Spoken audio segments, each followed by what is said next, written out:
haƙuri, lamarin Allah ne ba ni ne na yi ba. Bani wuri na baka mana ta kama wa wuta. Ki uzuri har yanzu a raina dai ba na nutsuwa. Banda wani kakaryan alkawarin da muka yi a gida.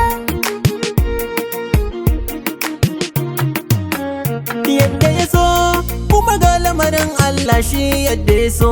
Sai a gida suka bar labari kaina ya tafaso. Ke kin san dayan mata ni ke ce dai na fi so. Ki haƙuri inda raina ai wata ran zan kai ki gida. Kaji maza wasu dama ba sa alkawari ya yi fes. Na yi sake sai ga guduma daga kaina sai na ji kwas. Kaja a gida dangina sun zo sun zage ni ta tas. Bani guri kullar banza kamun hali na guda.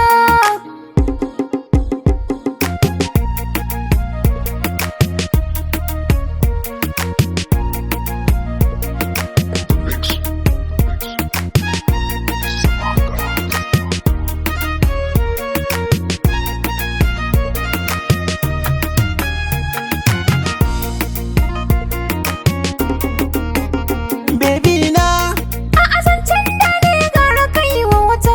Wanda ka so ita ce matar ka kana fama da ita. ke na fi so, wannan a gida su ne suka bani ita. Ke na fi so, za mu yi aure ki min girki a gida baby.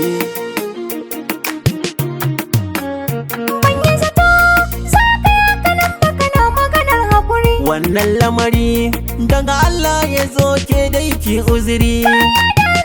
Ka sani a cikin dangi ka sani mari. Ni banza na ɗauka ni ce zan haifa maka ta.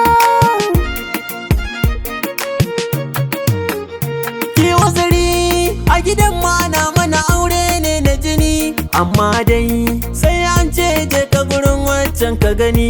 Kai ka san a gidan ku suna kyamar aure da wani. Ka cutan ka raba ni da wanda nake kauna a gida. Ki haƙuri lamarin Allah ne ba ni ne na yi ba. Bani wuri na baka mana ta kama wa wuta. Ki uzuri har yanzu a raina dai ba na nutsuwa.